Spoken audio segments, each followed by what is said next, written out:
She was asked to leave her first-class seat just because she didn't look like she belonged there. No one spoke up. No one apologized. And no one knew. The woman they dismissed was holding a $600 million deal in her hands. Hours later, an entire corporation collapsed. One name ignited a global storm. And the most expensive lesson didn't come from the market. It came from silence. This isn't a story about revenge. It's a story about dignity and the cost of mistaking someone's worth. Danielle Rhodes had flown this route a dozen times before, San Francisco to Newark, long and uneventful, a good stretch of air to read, think, and prepare. At 48, she had learned how to move quietly, never needing to announce herself. Blazer, dark jeans, no heels, no logo on her tablet, no loud phone calls, just stillness, focus. Her boarding pass read 2A, first-class window. She preferred the left side of the plane, less glare when reading.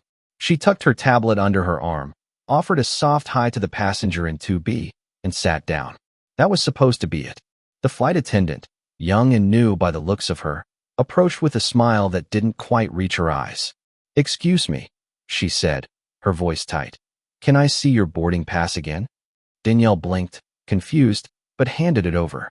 The woman stared at it longer than necessary, then asked, "Are you sure this is your seat?" "I'm in 2A," Danielle said, her voice even. "Just like it says." The attendant frowned, mumbled a quick, "Okay," and walked off. Nothing else. No apology, no smile this time. Danielle felt the shift, that gut feeling you get when the mood around you tightens and the air gets too still. People glancing sideways without moving their heads. Someone adjusting their seat belt too loudly. But she stayed quiet, focused on her notes. The acquisition meeting was at 9 a.m. the next morning, less than 24 hours away. Months of negotiations were coming to a head. Avalon Dynamics wanted her company. They just didn't know it was hers. Not yet. But sometimes the flight takes a detour long before takeoff. 10 minutes passed, then 15. The cabin filled slowly, mostly business travelers. A few familiar faces from the industry. No one spoke much, just rustling jackets and muffled yawns. Danielle stayed focused on her tablet, running through projections. Then two men boarded the plane with purpose. Not airport staff, security, blue uniforms, radios clipped to their shoulders, and that particular kind of silence that comes before something embarrassing happens to someone else. The lead officer, taller, mid-40s, stepped forward and said her name like a question. "Ma'am, Danielle Rhodes." She looked up, puzzled. "Yes. Can you step off the aircraft with us for a moment?" The entire front cabin seemed to go still. "Why?" she asked, slowly placing her tablet into her tote. "Is something wrong?" The shorter officer looked toward the attendant, who now hovered by the galley. She was avoiding eye contact. He turned back to Danielle. "There's been a report about a seat issue. We need to verify some information." Danielle gave a short breath, half amused, half annoyed. "I showed my boarding pass twice. We understand, but we need you to come with us." She paused. "You need me to leave this seat that I paid for so you can verify something you already verified?" The taller officer didn't flinch. "Yes, ma'am." She stood slowly, every eye in first class on her now. Her seatmate, the man in 2B, didn't say a word, just looked away out the window like none of it concerned him. No one said anything. Not one person. No one asked a question. No one stood up. She followed the officers down the aisle, toed on her shoulder, heart thudding in a rhythm she hadn't felt in years. Not since her early days pitching in rooms where no one expected the black woman at the end of the table to be the one leading the call. Out in the jet bridge, the lead officer turned. "We've confirmed your boarding pass is valid," he said. "There was a mistake." Danielle narrowed her eyes. "A mistake?" He nodded. "Seems the flight attendant thought, never mind. We apologize for the inconvenience." Just like that. No admission, no responsibility, no accountability, just a mistake. They offered to reboard her, but she shook her head. "I'll take the next flight," she said, calm and sharp. "Send me the rebooking info." She didn't raise her voice. She didn't curse. She didn't cry. She just turned and walked back into the terminal. But the damage was already done, and nobody even knew who they were dealing with.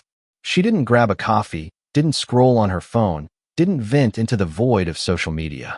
Danielle sat by gate 14 in Terminal 3, back straight, legs crossed, typing steadily into a folder labeled contingency.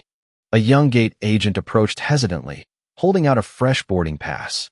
"Miss Rhodes, we've rebooked you on the 6:40 p.m. flight, still first class again.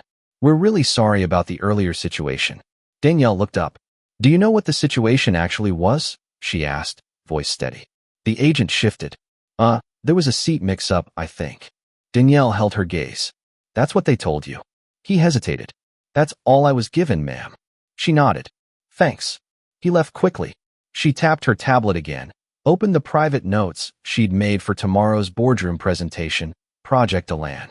Pages of data, metrics, deal projections.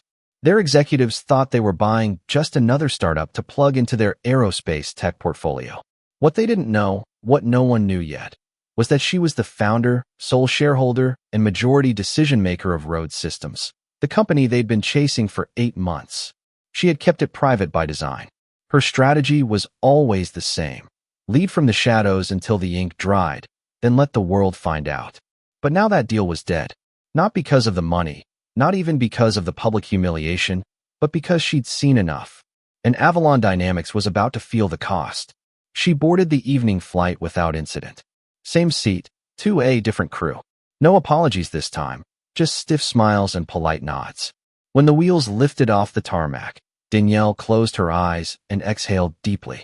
The sky outside was pitch black, not a star in sight. Didn't matter.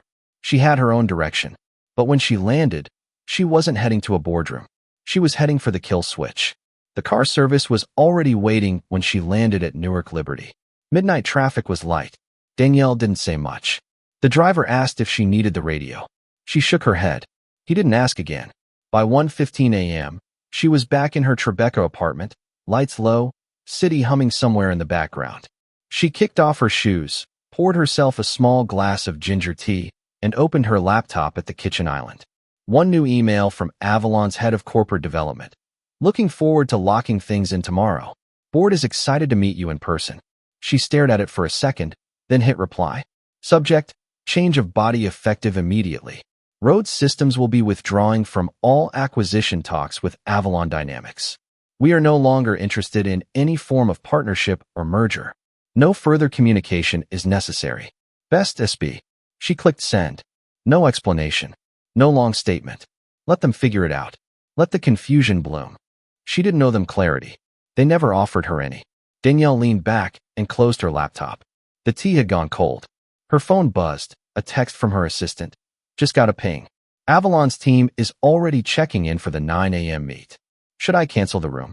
Danielle typed back, "Cancel everything." Then added, "Also, don't respond to press. Let them spin for a bit." She got up and walked to the window. New Jersey lights blinked in the distance.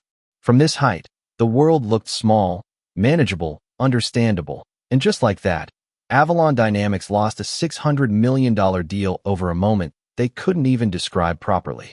They thought they were talking to just another vendor, just another signature, just another woman in seat 2A. But the next morning, they'd learn her name. The whole world would. The first call came in at 7:43 a.m. Garrett Langston, CFO of Avalon Dynamics, stared at his phone like it was broken. He read the email again, then a third time. Withdrawal immediate. No reason. No follow-up. He called Danielle's team. No answer. He called again. Voicemail. By 8 a.m., the boardroom on the 47th floor of the Avalon Tower in Stanford was full, coffee cups untouched, laptops open, tension crackling. "Anyone know what the hell happened?" someone muttered. "No, nothing. She just ghosted." "She didn't ghost," Garrett said. "She sent a termination note. And why would she do that the night before signing?" Heads turned. No one had answers, only questions. Legal tried calling. PR was looped in. Quiet panic followed.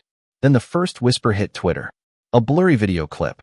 A woman in first class, black, calm, wearing a navy blazer, being escorted off a plane. The caption: "She had the seat. They kicked her off anyway." Then another clip. Someone had filmed the security guys approaching her. You could barely hear what was said, but her body language said everything. Quiet, annoyed, composed. People started tagging airlines. Then someone identified the flight. Within 2 hours, her name started trending. Danielle Rhodes. And now the headlines were writing themselves. Black CEO removed from flight despite valid ticket. Danielle Rhodes terminates $600 million deal after airline incident. Avalon Dynamics faces backlash after silent partner walks. The boardroom was now silent. One junior exec pulled up a Bloomberg profile. Rhodes Systems is fully private. She owns it all. They were about to buy out a black female CEO and didn't even know it.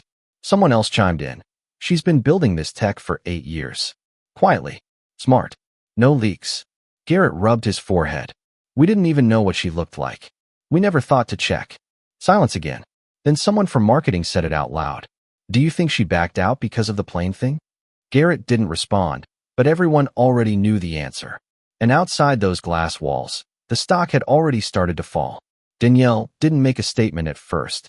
She watched it unfold from her office, barefoot, sipping from a chipped mug that said, "Still I rise."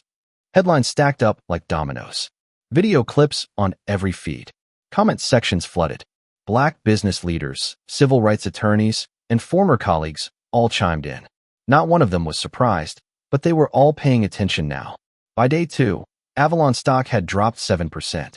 By day 3, airlines were issuing half apologies, reviewing protocols, scrambling to manage optics.